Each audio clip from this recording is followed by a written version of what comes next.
أعوذ بالله من الشيطان الرجيم بسم الله الرحمن الرحيم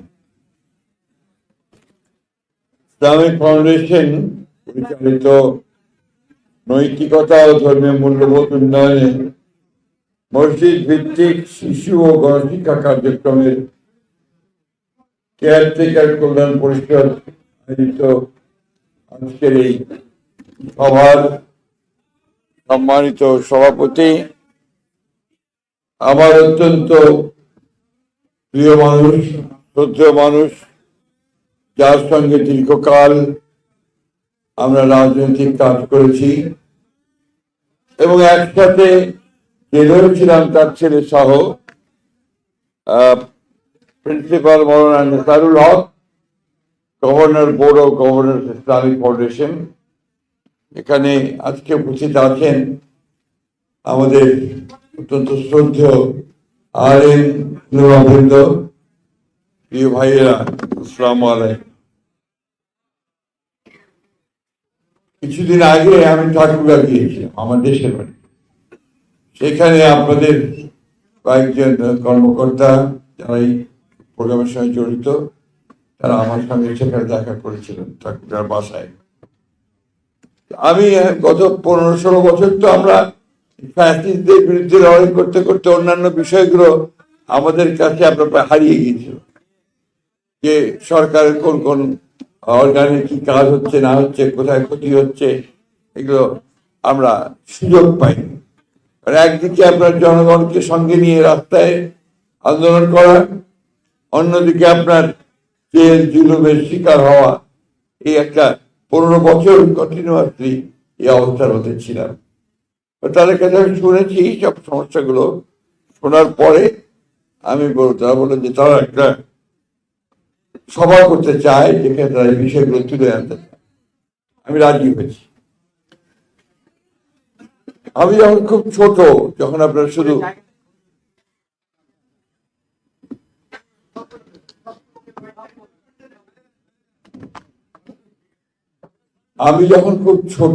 যখন আপনার অক্ষর জ্ঞান আমার মা আমাকে দিতে শুরু করেছেন, তখন আপনার স্বরে ও সরেয়া ক খ, সেই সঙ্গে কিন্তু আলেফ বে তে সে, সেটাও আমাদের এবং এইভাবেই কিন্তু আমরা যারা ইসলাম ধর্মে বিশ্বাস করি, আমাদের শৈশব কাল থেকেই আমরা কিন্তু ওই আমাদের যে কৃষ্টি, আমাদের যে শিক্ষা, সেটা আমাদের পরিবার থেকেই তৈরি হয়।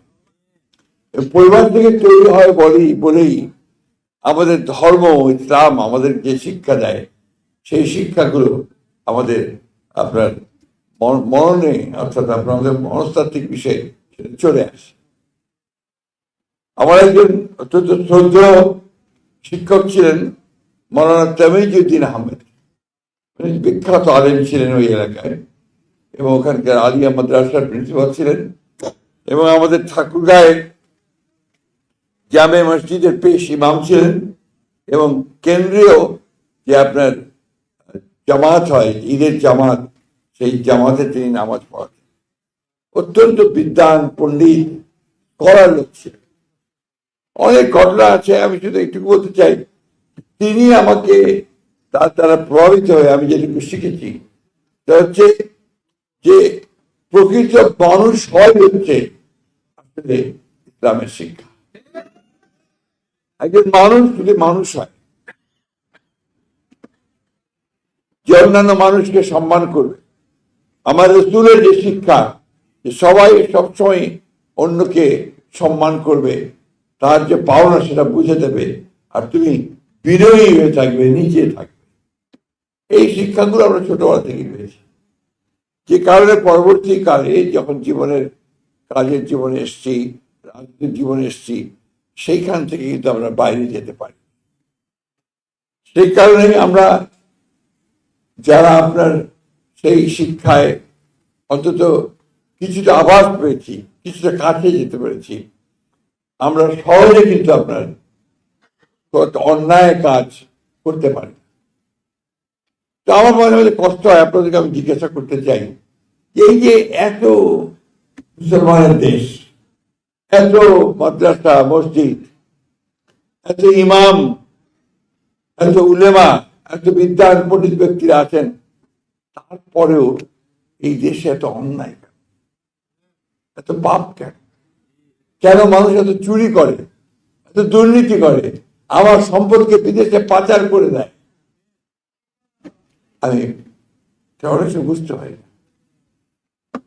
একটা মসজিদ তৈরি করার ব্যাপারে আমাদের মানুষের যে আগ্রহ এবং তাকে সেই সম্পদ জোগাড় করে মসজিদ তৈরি করে,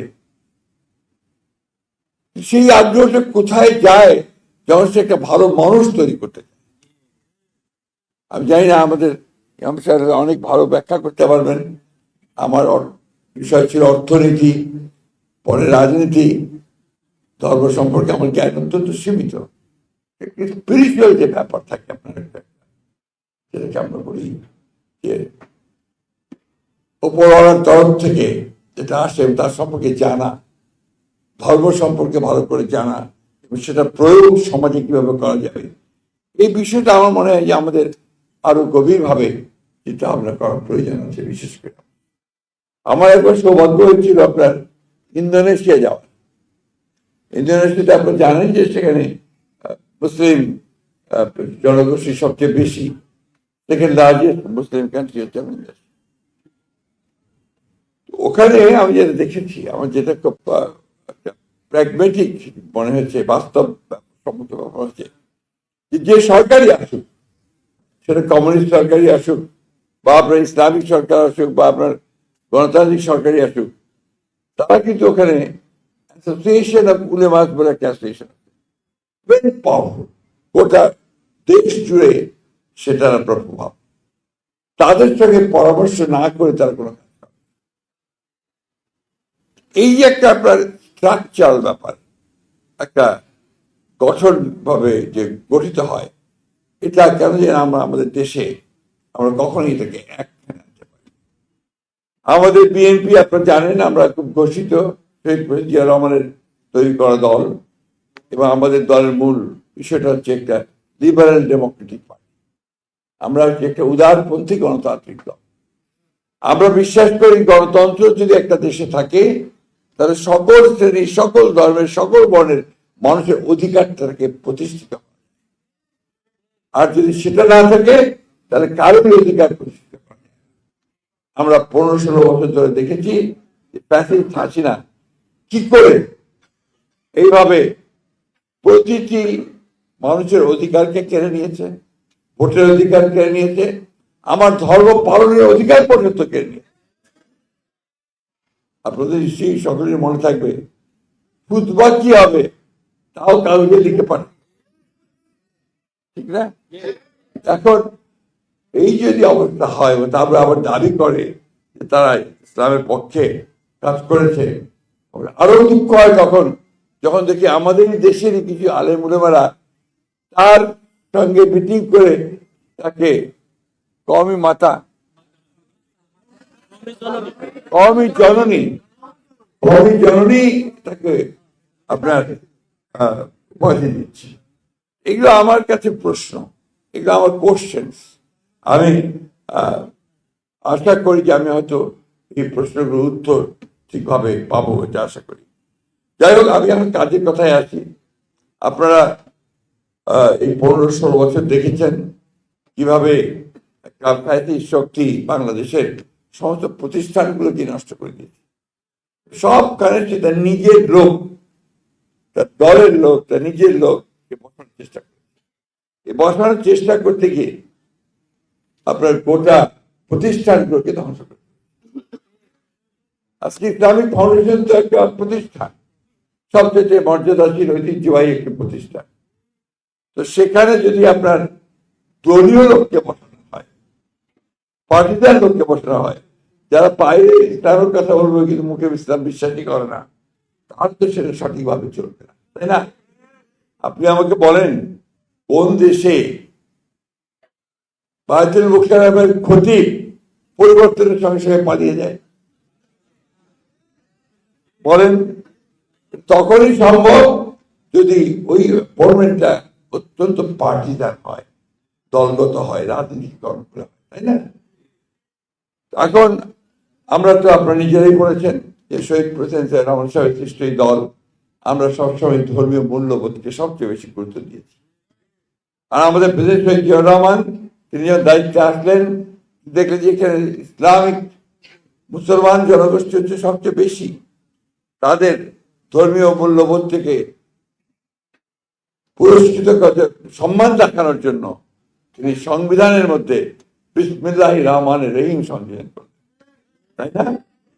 এবং আল্লাহর উপরে অবিচল আস্থা ও বিশ্বাস রেখে সকল কার্য পরিচালিত হবে, এটা উনি বলেছেন। আমরা সেখান থেকে এক চূড়ো কোথাও লড়িনি, বরং জানার চেষ্টা করেছি সেটাকে আরো সমৃদ্ধ করবার। আপনারা বলেছেন যে আমাদের দেশনেত্রী বেগম খালেদা জিয়া তিনি এই স্কিম শুরু করেছেন, তাই না? মসজিদ ভিত্তিক আপনার শিক্ষা, এটা যা শুনলাম এটা আসলে অমানবিক। কারণ আপনাদের বেতন 8,000 টাকা এবং তারপরে সেটা 7 বছর ধরে পাচ্ছেন না, তারপরে আবার নামটাও দিয়েছে কেয়ারটেকার। এটা ঠিক হয়নি। যারা সেদিন আপনার সিদ্ধান্ত নিয়েছিলেন একেবারেই অবিবেচকের মতো সিদ্ধান্ত নিয়েছিলেন। আমাদের মৌলানা সাহেব, নেতা সাহেব দিনেকে সকলের সামনে বলেছেন যে ইনশাআল্লাহ খুব শিগগিরই এটা পরিবর্তন হবে। আমি আশা করি যে আমরা সেই দিনটার জন্য অপেক্ষা। আমি কথা খুব সংক্ষেপে বলবো, হচ্ছে যে এখন আমরা জানি যে একটা 15-16 বছরের একটা ভয়াবহ দানবীয় একটা শাসন, সেখান থেকে বেরিয়ে এসে আমরা অনেক ত্যাগের বিনিময়ে আপনাদের আলে বলে আমাদেরকে মারা গেছেন, জেল খেটেছেন, ফাঁসি হয়েছে, জঙ্গি চিহ্নিত করে বছরের পর বছর জেলে থাকতে হয়েছে। আমরা যারা গণতন্ত্রের জন্য সংগ্রাম করেছি আমাদেরকে একই পরিণতি ভোগ করতে হচ্ছে। এই অবস্থায় আমরা সকলে আন্দোলন করে আমাদের ছেলেরা জীবন দিয়ে প্রাণ দিয়ে একটা পরিবর্তন নিয়ে আসছে। এই পরিবর্তনটাকে আমরা কাজে লাগাতে চাই, এই সুযোগটাকে ব্যবহার করে আমরা দেশে একটা গণতান্ত্রিক রাষ্ট্র ব্যবস্থা পার্মানেন্ট করতে চাই, পরিকল্পনা করতে চাই। তাহলে আপনাদের যেমন অধিকার প্রতিষ্ঠিত হবে, অন্যান্যদের অধিকারটা সেখানে প্রতিষ্ঠিত হবে। এইটুকু বলতে পারি যে আমরা আপনাদের সকলের দোয়ায়, আল্লাহর অশেষ রহমতে যদি আমরা রাষ্ট্র পরিচালনার দায়িত্ব পাই, তাহলে আপনাদের এই সমস্যাগুলো সমাধান করা আমাদের অগ্রাধিকার হবে, প্রায়োরিটি হবে। এবং আমরা যেটা করতে চাই তা হচ্ছে যে এটাকে এমনি ফেলে রেখে দেন, আমরা ইসলামিক ফাউন্ডেশনকে একটা ইনস্টিটিউশনে, প্রতিষ্ঠানে পরিণত করতে চাই, যে রাষ্ট্রীয় ভাবে থাকবে, যেটা রাষ্ট্রের সমস্ত দায়িত্ব বহন করবে। আরেকটা দাবি আছে আপনাদের রাজস্ব খাতে, ইনশাআল্লাহ আমরা এটাকে রাজস্ব খাতে নেওয়ার জন্য যেটা বললাম যে প্রতিষ্ঠানকে যদি রাষ্ট্রীয় ভাবে আমি নিয়ে নিতে পারি তাহলে কিন্তু সেটা রাজস্ব খাতে এমনি চলে যাবে, আপনাকে চিন্তা করতে হবে। কারণ আমরা বিশ্বাস করি, আমি বিশ্বাস করি, আমরা সবাই বিশ্বাস করি, আমাদের এই যে মূল্যবোধের অধঃপতন হয়েছে, আমরা এই যে প্রতিদিন খবরের কাগজ খুললেই দেখি আপনার হত্যা, খুন, রাহাজানি, আপনার অন্যায়, ন্যায়, সব অপরাধ, এগুলো বন্ধ হয়ে যায় যদি সত্যিকার অর্থে আমরা নৈতিক শিক্ষাটা পাই। আর ওই নৈতিক শিক্ষা পাই কিন্তু আমি আপনার বক্তব্যে, মাদ্রাসায়, স্কুলে, আমার শিক্ষকদের কাছে, বাড়িতে, তাই না? ওই জিনিসটাকে আমরা এনশিওর করতে চাই। আমি আপনাদেরকে আবারও ধন্যবাদ জানাই যে আজকে আপনারা আমাকে সুযোগ দিয়েছেন আপনাদের কাছে এখানে এসে কিছু কথা শোনার জন্য, এবং একটা সুযোগ দিয়েছেন কিছু বলার জন্য। আজকে দেশে কিন্তু পরিবর্তন হচ্ছে। প্রধান উপদেষ্টা বলেছেন নির্বাচন হবে, এবং সেটা ফেব্রুয়ারিতে নির্বাচন, এবং এই নির্বাচনের জন্য তারা আগে আমরা দেখেছেন সংস্কার কমিশন করা হয়েছে। সংস্কার কমিশন খুব বড় বড় পণ্ডিতরা দেশে এসছে, বিদেশ থেকে এসছে, তারা বহু 9 মাস ধরে তারা আলোচনা করেছে, অনেক সংস্কারের কথা বলেছে। সব শেষে যেটা বলেছে আমরা বুঝি না ঠিক মতো, দেশের মানুষ অনেকেই বুঝতে পারে না কি যে আপনার পিয়ার কয়জন বুঝে বলেন? আপনার তো সাধারণ মানুষের সঙ্গে চলাফেরা করা, তাই না? পিয়ারটা কি আছে? ইংরেজি শব্দ হচ্ছে প্রপোর্শনাল রিপ্রেজেন্টেশন আমি ঠিক মতো বুঝতে কষ্ট হয়। বাংলাটা আরো কঠিন, আনুপাতিক প্রতিনিধিত্ব, এইগুলোর সাথে আমরা পরিচিত না, তাই না? বাংলাদেশের মানুষ বোঝে ওয়ান ম্যান ওয়ান ভোট, একজন ব্যক্তি দাঁড়াবে, তার মার্কা থাকবে, থেকে মার্কে আমি ভোট দেবো, তাই তো? এটাই আমরা সব সময় সেই আদিকাল থেকে দেখে আসছি। এখন আপনি এটাকে পরিবর্তন করবেন, তার জন্য আবার গণভোট করবেন, গণভোটে থাকবে হ্যাঁ না। এখন গণভোটে নাকি 4টা প্রশ্ন থাকবে, 4টা প্রশ্ন একটা গণভোটের ব্যালটে। এটা মানুষ কিছু এখন পর্যন্ত বুঝতেই পারছে না, কেউ বুঝতে পারছে না, শেষ দিন পর্যন্ত বুঝতেও পারবে না। দেখবেন শেষ দিন পর্যন্ত কেউ বুঝতেও পারবে না। আমি ওনাদের সঙ্গে যখন আলাপ করছিলাম, আমি বললাম যে আপনারা এইভাবে জিনিসটা আনলেন কেন? আপনারা এমন ভাবে আনেন যেন মানুষ আস্তে আস্তে ধাতস্থ হতে পারে। পরিবর্তন আমরা চাই। বিএনপি আমরা 2016 সালে দেশের যে বেগম খালেদা জিয়া প্রথম তিনি ভিশন 2030 দিয়েছিলেন, অর্থাৎ 2020 সালে 30 সালে কিভাবে দেশ চলবে সে সম্পর্কে তিনি ধারণা দিয়েছিলেন। সেখানে কিন্তু এখন যে দ্বিকক্ষ বিশিষ্ট পার্লামেন্ট, এটার প্রস্তাব তিনি তখনই দিয়েছিলেন, এবং প্রধানমন্ত্রীর 2বারের বেশি হওয়া উচিত না তার চাপ, সেটাও তিনি দিয়েছিলেন। এরপরে 2023 সালে আমরা প্রথমে 27 দফা, অন্যান্য দলগুলোর সঙ্গে আলাপ করে আমরা 31 দফা কর্মসূচি দিয়েছি। ওখানে সংস্কারের সবকিছু আছে, সবকিছু বলা আছে। সুতরাং আমরা সংস্কার চাই, সংস্কার চেয়েছি, এবং আমরা দেখেছি আমরা সব স্বাক্ষর করেছি, তাই না? দেখেছেন তো? এখন দেখা গেল ফাইনালি যখন আপনার সেই সুপারিশগুলো আসলো, অনেকগুলো বিষয় আছে যেগুলো আমরা সই করিনি। অর্থাৎ এখানে একটা বলা যেতে পারে যে ওই কমিশন সঠিক কাজটা করে। তারা যেগুলো একমত হয়েছে সব রাজনৈতিক দলগুলো, সেগুলো দিলে সবচেয়ে ভালো। একটা রাজনৈতিক দল সমানে চিৎকার করছে পিআর দিতে হবে, পিআর দিতে হবে, পিআর না হলে নির্বাচন হবে না। অনেক হুঙ্কার টুঙ্কার হয়েছে, তাই না? এখন আবার সুর নরম হয়ে গেছে।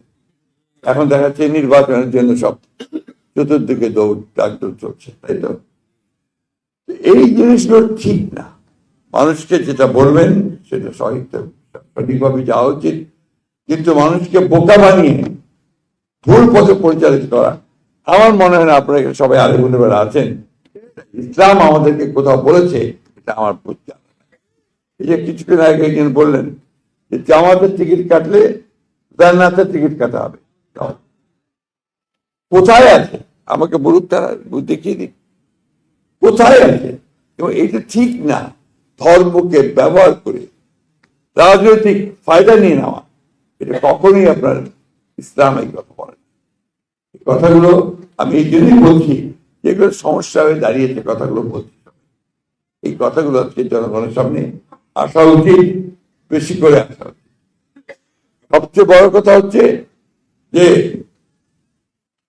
এই মহলটি তারা কিন্তু আপনার রাজনৈতিক অঙ্গনে দাঁড়াতে পারছিল না। আমাদের শহীদ প্রেসিডেন্ট জিয়া রহমান সাহেব তাদেরকে সুযোগ করে দেন রাজনৈতিক অঙ্গনে আসার। আইডিয়ার নামে প্রথম এসেছিল, মনে আছে আমাদের, ইসলামিক ডেমোক্রেটিক লীগ। তারপর তারা কাজ করেছেন, আমাদের সঙ্গেও কাজ করেছেন, আমরা তাদেরকে নিয়ে কাজ করেছি। কিন্তু দুর্ভাগ্যক্রমে গত 10 বছর কিন্তু আমরা তাদের ফ্যাসিস্ট হাসিনাকে পরাজিত করবার জন্য ভিজিবল দৃশ্যমান কোনো কাজ দেখিনি। ঢাকা বিশ্ববিদ্যালয়ের নির্বাচনে কিন্তু ভাই ছাত্রলীগের মধ্যে তারা ঢুকেছিল, শুনেছি, আমার জানা নেই আমার। অর্থাৎ ছাত্রলীগ সেজে তারা সেখানে ছিল। এই ধরনের কাজ তো আমরা করতে পারি।